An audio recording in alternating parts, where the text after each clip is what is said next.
it's certainly useful in that Najati is joining, so the less she misses. Okay, here we go. Do you want to stop sharing your screen? Yeah. Sorry about this, guys. I apologize. No worries. Please, technical difficulties are part of this life. Okay, can you see the screen? Yes, you're good. Yep. Okay, and I'll do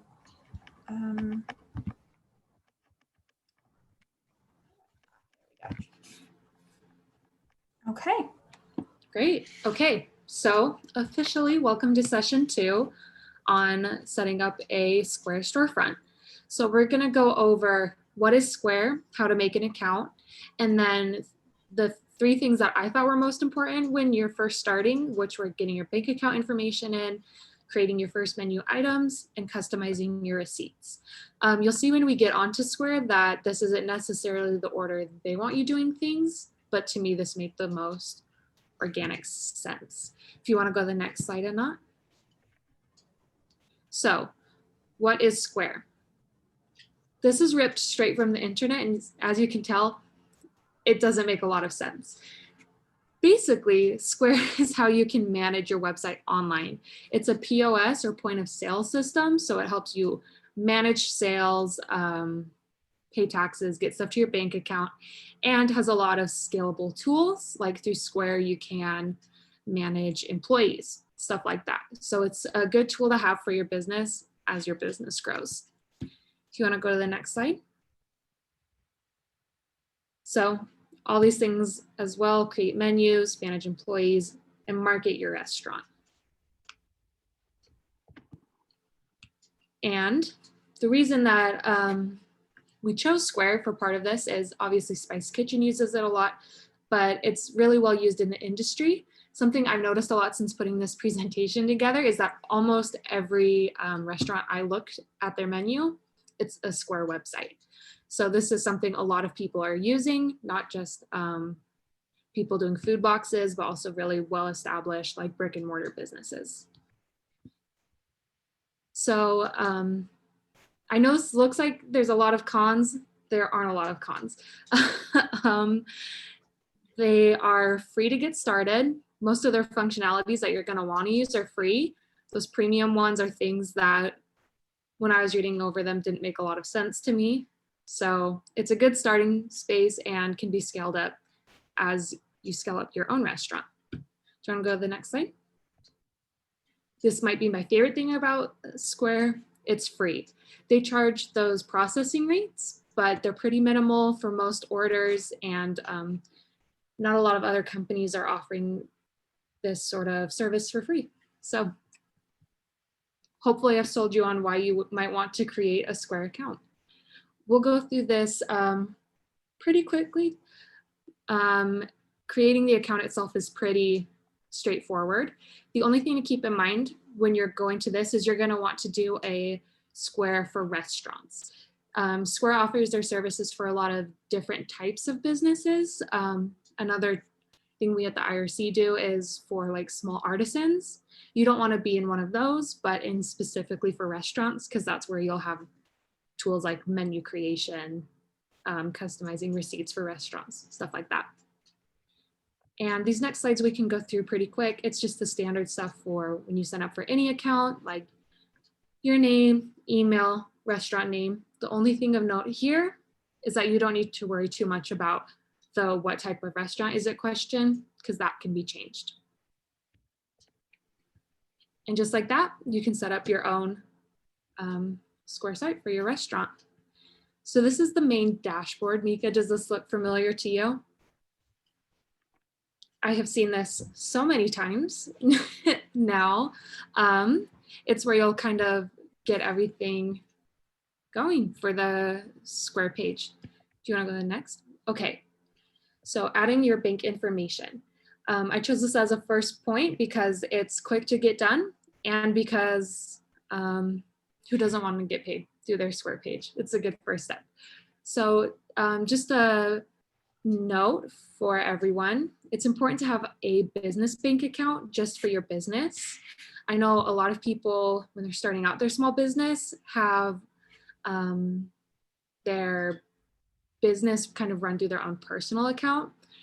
It's more efficient and useful for you in the long run to have a business bank account. It'll be better for taxes. That's the big one. If you want to save yourself a bunch of time when you're doing taxes, look into getting a business bank account separate from your personal. If you have any questions about that, please reach out to me or to Brenda, who will be teaching one of our next lessons, or really anyone on Spice. They all have the right connections. We can skip through these real quick. These are just a couple of the banks we like for local business banking. So for setting up, a lot of this, and Mika, you probably have gone through the setup guide even more than I have on my little Square page. A lot of it is through the setup guide. I have doing these a little bit out of order, like I said before, but if you want to go to the next slide, Anat. Activating your account is right on top because I think Square, like me, said let's get it so people can make payments first thing. So first thing you do is click on that and then go to verifying your identity.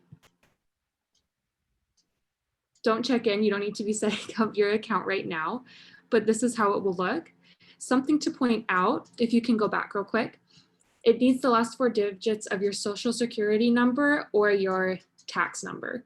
If you don't have either of those, you'll need to talk to someone at Spice or IRC to figure out getting those numbers for you. All right. And now you can go to that next slide.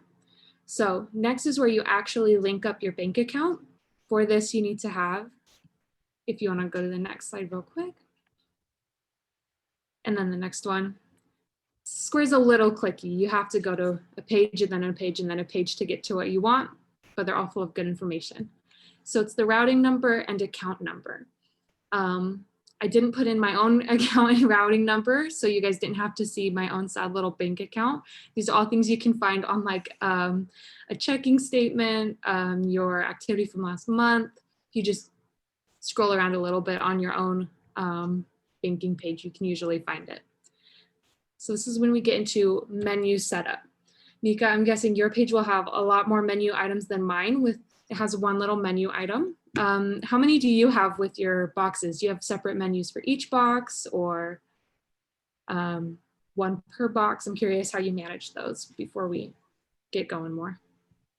I don't know. I don't think I have a menu. I just have items, and they're they're just like, I put them in the Squarespace as kind of like tiles. Gotcha. So this menu part I'm not familiar with. All right, well, you can see how I set up my little burger and fry menu.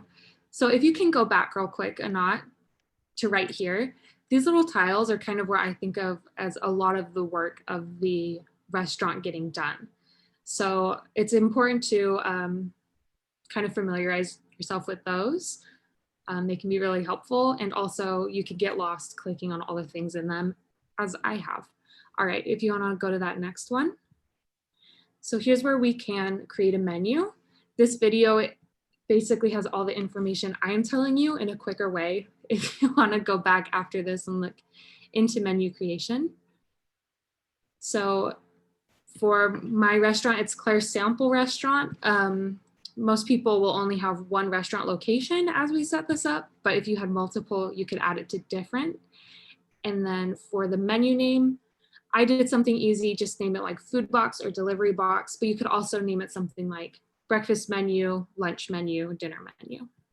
If you want to go to the next slide. So you do display group to pick a category for which kind of food you want.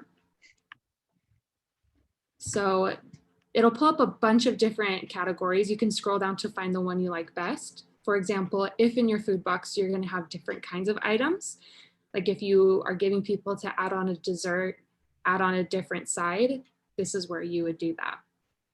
To keep things simple for this, I just did it as one main inside the food box so that it could be a little bit more simple than having to add in a bunch of separate menu items.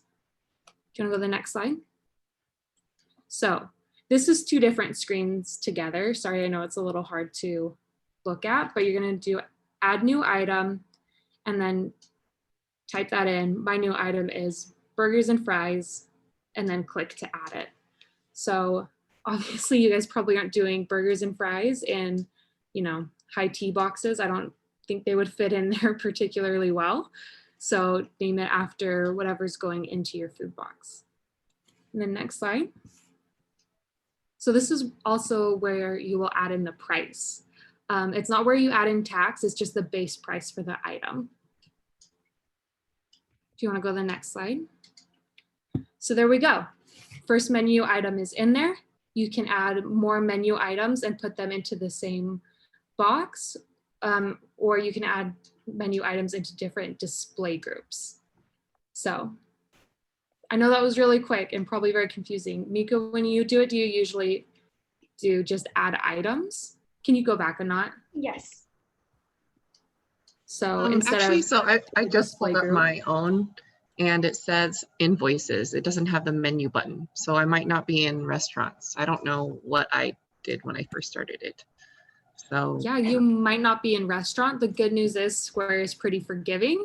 And if you want to switch to a restaurant account, that is possible without having to like rebuild the whole site.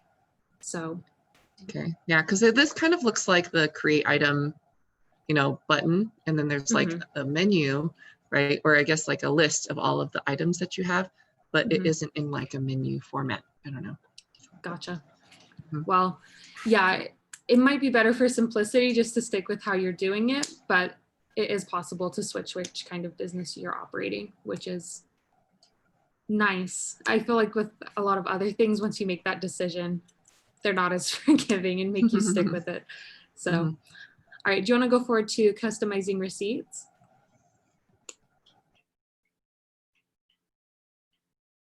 Okay, so I have to confess, I'm very jealous of everyone who goes through Spice, because in some of our other small business programs, you don't get a logo before you launch your business. And you guys are all lucky and get the great service of having a logo before you start.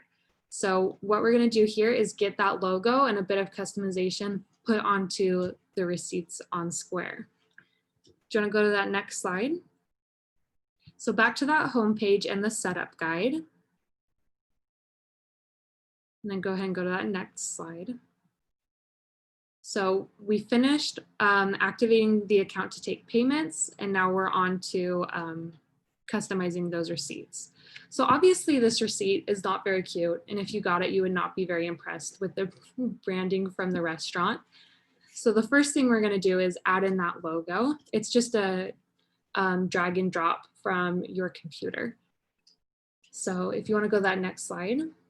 This will look different depending on your computer. On my Mac, I had it saved on my desktop just as logo, just to keep things easy.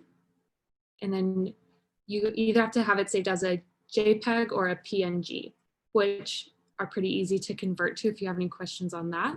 Then if you want to go to the next slide, there's my super simple logo. That's not half as cute as any of yours, I know for sure, but it's a step towards having a more customized receipt. If you want to go to the next slide. So you can customize kind of to what your business is doing at the time and where you are.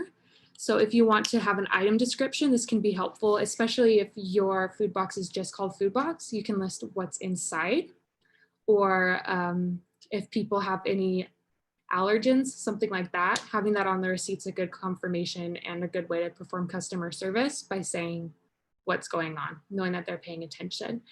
Business location, you don't have to put that in if you don't have a brick and mortar, or if you're like me, you don't want your home address put on the business receipt. All right, you can go ahead and go to the next slide. I'm sorry for being so bad about switching the slides. You're totally fine. I'm not making too much sense with which slide you need to be on, so you're good. So this is a great place to be able to add in those business profiles. Next week, we'll be going over integrating Instagram with your Square storefront, which is a really powerful tool for marketing.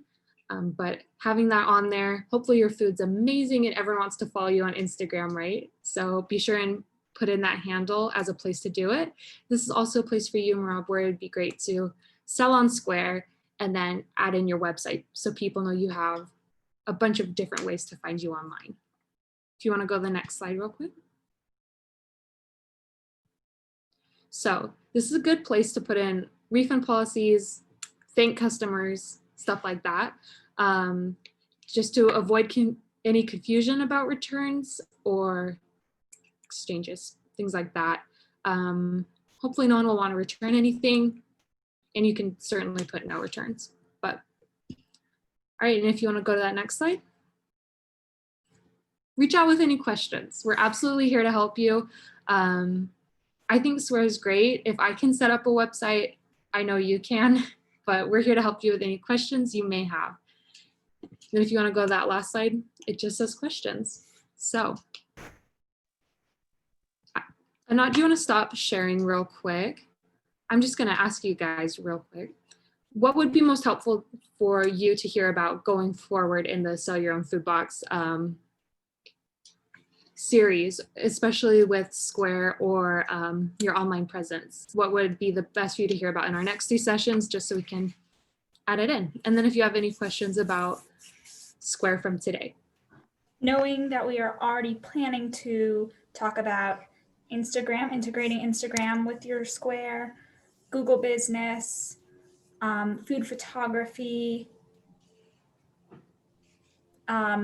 delivery on Square. Is there anything else for marketing or Square that? And adding in pickup and order shipping costs, because it's good information to have for everybody. One thing I'm having also trouble with is I don't know if there's like minimum quantities, because like for me, I do a lot of like tiny little servings. And so if people are like, yeah, I want a sandwich, but I just want one sandwich, that costs $2.50. Mm-hmm. You know, I have to buy a whole cucumber. So I'm like, okay, there's a minimum, guys. Like I can't make one cookie. I have to make a dozen cookies for you, you know?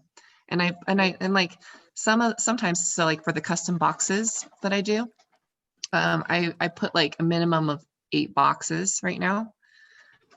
Just for that reason, is I can't make one scone and one cookie, you know?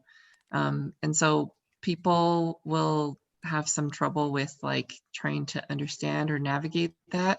So I don't know, maybe even also Claire, like if you could take a look at my website and be like, oh, this doesn't flow right. I don't know how to fix it very well. You know, I'm not a UX expert. So, Anat, you might be able to answer this better, but I know there are ways to calculate what your minimum like break even point is. Like I'll need to sell this many items before I can make a profit on doing this. So maybe doing that for all of your boxes, and then we can add on Square on ordering. You can put order minimum however many items, because it is unrealistic to make like one single sandwich for a whole order. And I mean, just because I would love to have it where it was like the quantity just shows up as like 8 and it can't be any lower, instead of like quantity 1 and then it says minimum of 8, and then you have to like, because people don't read. Like nobody reads anything. Yeah. And I'm like, it says it on my website. It says at the top of the top of the page, it says at the checkout, like 8 custom boxes, you know, like nobody reads anything. So let me, 1 second. I'm pulling up my Square right now so I can see if real quick I can figure out where I can put in an order minimum. While I'm doing that, Anat, do we have any resources real quick that we can share about like break evens for recipes? So it does kind of fall under recipe costing. It's a bit different because obviously you're setting a price. So one thing I would recommend is adding in like we could find a way to, let me look is the best way to put that. I don't know for sure, there must be. Let me check. I know that specifically the University Extension gave Cameron a bunch of resources yesterday, and he said recipe costing was in there, but like the next level of recipe costing. So that would be the first place I will look, and I'll get back to you. But in terms of setting a minimum, in terms of the coding, that would be on the Square side. Sorry, I'm looking at your website just because I guess I'm a little confused because if I have Squarespace, do I also need Square? Because it's its own website, right? Like, Yeah. Square and Squarespace, I thought they were the same thing too. They're different. So Squarespace is just a website creation platform, while Square is specifically like a point of sale, like e-commerce creation platform. So it's optional to you if you want to add Square, like make a Square profile to help your selling process. If you already have a website, it might be a good idea to just stick with one thing and help that grow. However, I think Square is great because you can make sales on Instagram through Square.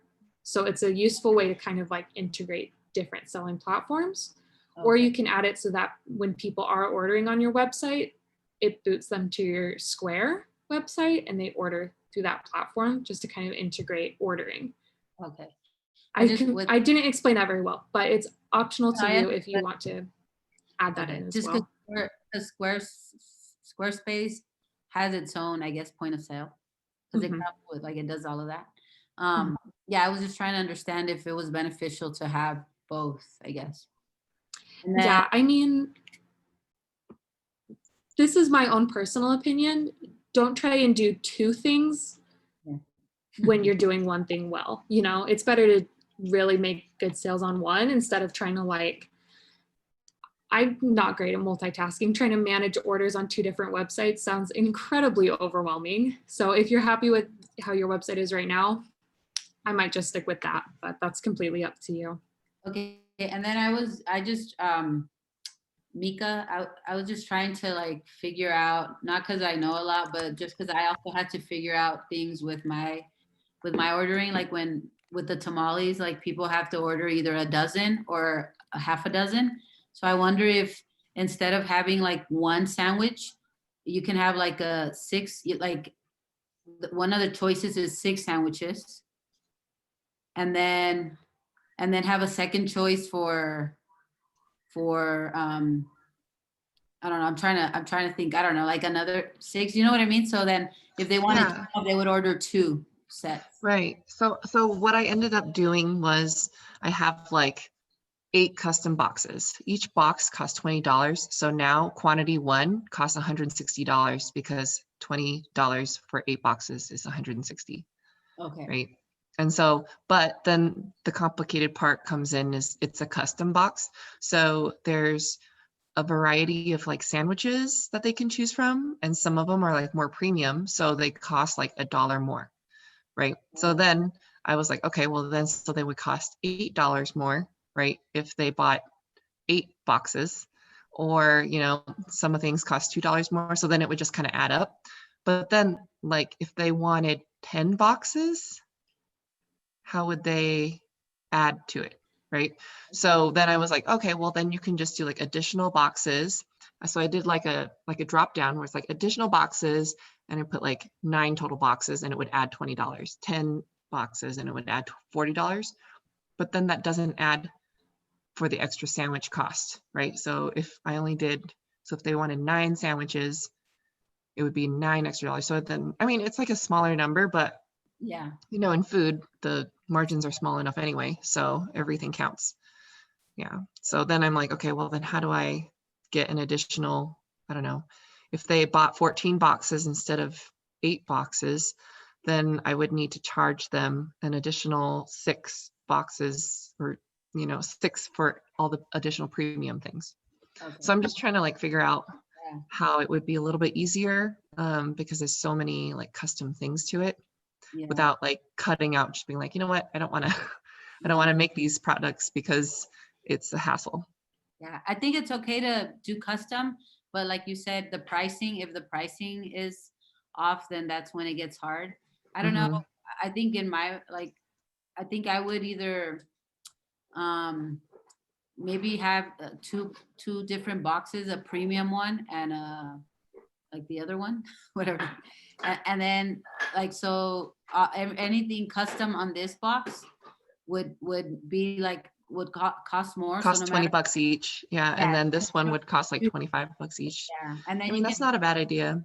yeah, either that or just price them all the higher price. I mean, if obviously you want it to be fair. So depending on, like, if my tamales are like have meat or cheese, it kind of, cheese and meat are kind of in, the same pricing. So Mhm. I kind of just, and even the beans ones, I just price them all the same. So I mean, I think it's just, if you feel like it's going to be unfair for like the premium difference and the non-premium. Sorry, I don't know what a word is. What would be a good word for the non-premium? No, I But get it. and then if not, yeah, I don't know. I'm just Mhm. I'm just trying to, because I also had to like break my head trying to figure out my stuff. So I was just trying to just share a little. Anyway. Yeah, no, that's a really good point. I guess I just like trying to find out what the perceived value is of these boxes right now. And it's hard because, there's such a variety. I mean, a knot knows, like there's stuff like snickerdoodle cookies, or there's French macarons. So obviously, one costs like a lot more, Yeah. one takes a lot more time, a lot more skill. Yeah. So I don't know. I guess I'm just trying to figure out like where is a good balance, but that you make a good point that if you charge them all the same, people will just still choose what they want to choose. Yeah. And I'm you gonna, you're not you're not selling yourself short. It's that, because it's a lot of work, and I had to Mhm. learn to like be okay with charging, because you're gonna have a group of people that want to pay that. So anyway. you guys, I Good think for this is them. like the small business struggle, is figuring out like the worth of your own time and making it a good price. So that's Yeah. just tough. And in I'm terms, going to share my screen for 1 second because there is a way to make these modifications on Square. I just want to show you real quick, just to maybe not sell you, but show the benefits of having the Square for restaurants specifically. So can you guys see this? Yes. So we got here by going, like I said, these tiles are kind of the meat of Square. So you click menus, and then what I did was add modifiers. So if we want to edit the burgers and fries and say to make them like a premium, we could go to modifiers, add a new one. We'll just call it premium. If I spell this wrong, no one say anything. And then we can add the price. So we'll say it's $1 for the premium.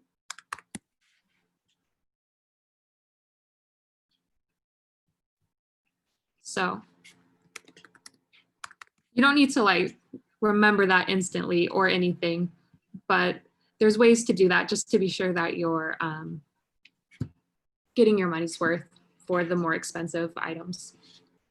Right. So, I mean, I think I'm already doing that, but the problem comes with like, if it already costs, if I already have 8 of them, but then they choose like a premium product, like if I make it, let's say macarons are like, a total for 8 boxes, like 14 extra dollars, then it's only for 8 boxes. So if they wanted any more boxes, it still will only charge $14 Gotcha. for the macarons, right? So if they wanted 9 boxes, it's not going to add another, dollar or something or whatever.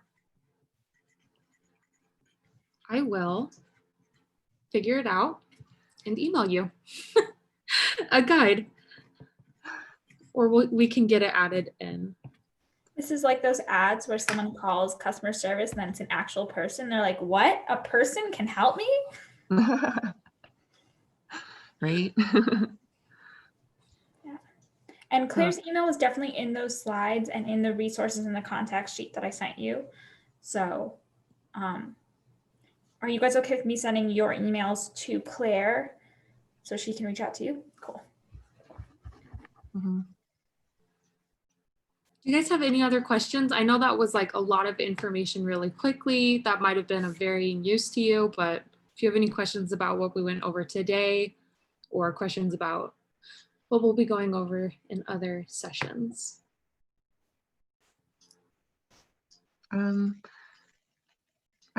So my question about like pickup boxes. So what you do for the location is there's two things. You do pickup and delivery times. And pickup times essentially are kind of like your operating hours, I feel like. But, you know, for me, I do events. So like on a Saturday, I have decided that there's going to be a big pickup event. And so I want, just for this one box, you know, I want this box to be, you know, this coming Saturday, the 19th. And they have to change it on Square themselves in order for them to pick it up, or for it to say that it's being picked up on Saturday at 11 o'clock, right? But not everybody knows how to change it. And so then they're like, oh, but it says it's ready now, or it's ready in 2 business days, right? Which is like what my default is set at. And I'm like, no, it's just on that one day, you know, like, so there's no like way of just saying like, or telling Square that this item is only available on this day for this pickup, you know, or, and I'm having some trouble with it because then I'm like, okay, well, what do I want to do? Maybe I'll just make it the default. And in order to make it the default, you just change the location time availability to Saturday at 11, right? But then every other order that comes in says Saturday at 11, right? Because there's no other options to change for everything else. So that's like another huge thing that I'm having a lot of trouble with. People keep emailing me like, it says it's only available tomorrow. And I'm like, well, you just got to change the setting. But I would say, and this is, yes, this comes back to the problem of this might not be helpful because people might not read it, but in your receipt, type in like big letters, this is the pickup policy. Try and make it like right in people's faces. And then it is a little bit more work on your end, but like you said, just going in and manually changing the hours. Yeah, but then, it's difficult to find that balance with customer service on that, because the hardest part is if I do that, like if somebody wanted to order something between now and Saturday, it will say it's only available for pickup on Saturday. So then they're confused and they're frustrated, and then they decide they don't want to purchase, you know, something because like your system's not working. I don't want to deal with that, which is what I've seen. People, they're like, it's not working, just so you know, and then they won't order one, you know. So I will look into better solutions than customizing receipts, because I think, I'm a bad customer myself, so relying on people to read their receipts is not a good final option. So, well, and not only that, but it's like in really big bold letters, like pick up this time. And then so if you wrote something in like the notes of like curbside pickup, please call blah blah blah on this day, you know, this is when the pickup is. People still don't read the thing that I say, like, here is the phone number to call when you get to Square. They still walk in and they're like, where's my box? And you're like, dude, you're supposed to call me, you know, like, you guys know, you're laughing because you know what I'm saying. Like, it happens all the time. Walk right in and you're like, 6 feet away, you know, like. Like it's like you need one word directions, or they won't read beyond that, like bullet points. It has to be very simplified for them. I'm the bad customer. I won't read a word. I'm like, I will walk in the restaurant like, where's my fried rice? Yeah, picture. We do have a template for the reminders that we included in the last session where we're going to discuss order fulfillment. But for sure, again, if there's a technical way to do it that doesn't meet, you need to take an extra step to send an extra message, even though I feel like reminders are really good. I wish there was a way that when someone bought something, it would automatically put a reminder into their calendar. That would be nice. Wouldn't that be nice? Let's all take a moment to dream. Or somebody write to Square and then tell them to send it to their engineering team. One of us should become like one of those spies where we like infiltrate Square. I volunteer. I will move to San Francisco to find Square. What, Marab? When an order comes in through Square, does the customer get an email? Yes. Okay. Like a receipt. Yeah. Yeah, they'll get that customized receipt. Okay. With mine, they get an email, that says, thank you for your order, blah, blah, blah. And then that's where I tell them, like, they'll be receiving an email with delivery times and the day before the delivery day. And then it also asks them to leave a cooler out, if they won't be home to receive the order. So I just wondered if that was an area you could like bullet point, if you order this, you get it on this day. I don't know, just wondering. Yeah, I don't have started- Square, so I'm trying to help with the figuring out. No, I like it. I mean, I started to email people the day before because there was one time that 3 people totally forgot that they had ordered something. So, and that actually had never happened to me before. Everyone is always very excited to like come and get their thing. And so I always I have a window period of 11 to 1, and 80% of the people come at 11 and that 20% comes at 1, but nobody ever comes after. And so that was the first time I experienced that. And Cameron was like, oh, everybody shows up. Like there's so many people that, for community food and for Spice to Go, like there's so many people that don't show up. And I'm like, I mean, at that point, I'm just kind of tempted to be like, well, you snooze, you lose, like I'm not going to wait here 2 hours for you to come by.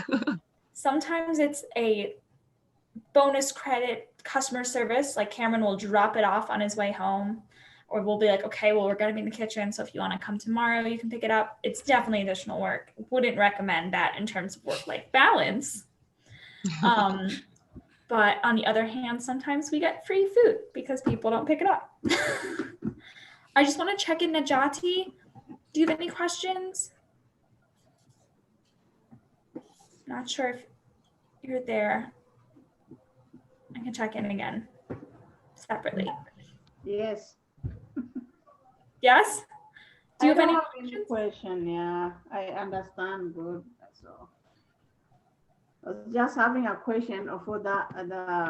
Mika just said if someone orders, then you can just receive an email to tell you like you receive an order. That's the angle I wanted to ask.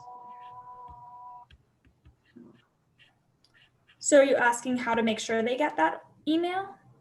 Yeah, like how you will know when someone like ordered, like How you'll know.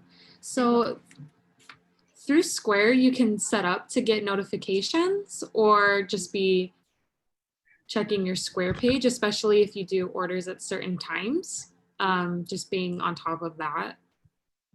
But you can set it up to be notified as well. Let me see if I can pull it up real quick. Yeah, I think it's a setting, and you can sign up to get a copy of the receipt that they receive, and it'll say what they ordered, if that's also in your receipt setting. okay. And we find that it's useful to have a certain time every week where we close orders and then we check them. And sometimes like a day before we'll check and see, oh, we should put more social media posts out to push the item. Or, okay, we need to make sure we book extra kitchen time because it's a large order. Okay.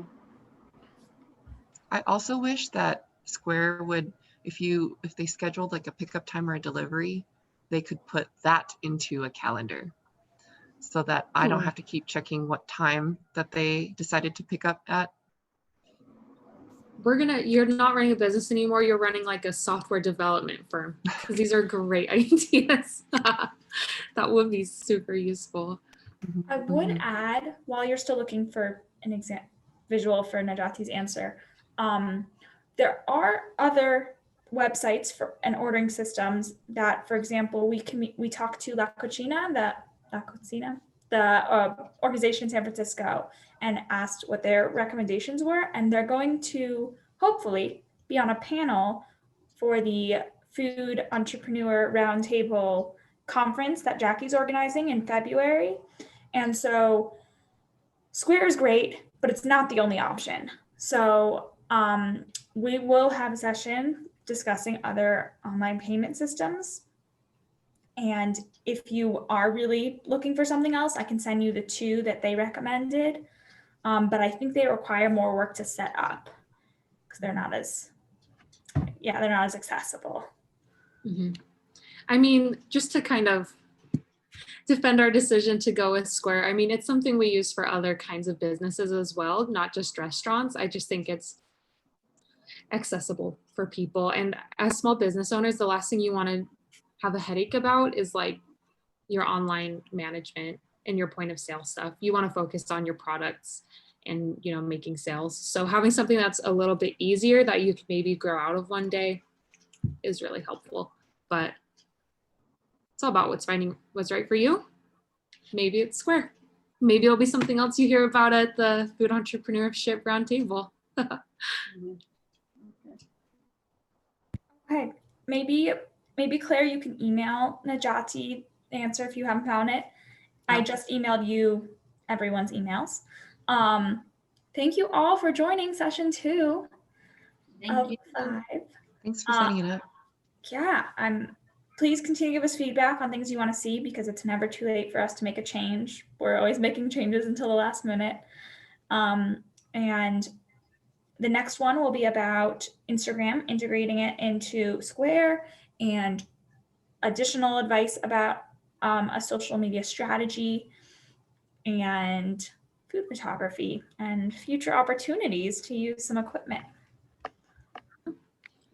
So That's that next. will be, yep, Next that'll be Tuesday. next week. That and payments and kind of taxes. So really fun stuff, taking pictures of food, and really boring stuff, doing taxes. Hope to see you guys there. Thank you so much for coming tonight. I hope you were able to learn a little something or at least give us feedback on stuff you'd like to learn. But thank you so much for coming. I really appreciate it. Thank you, Claire. That was great. Thank you. See you guys Good night, next week. everyone. Yeah. Bye. Thanks, Anat. Of course, thank you.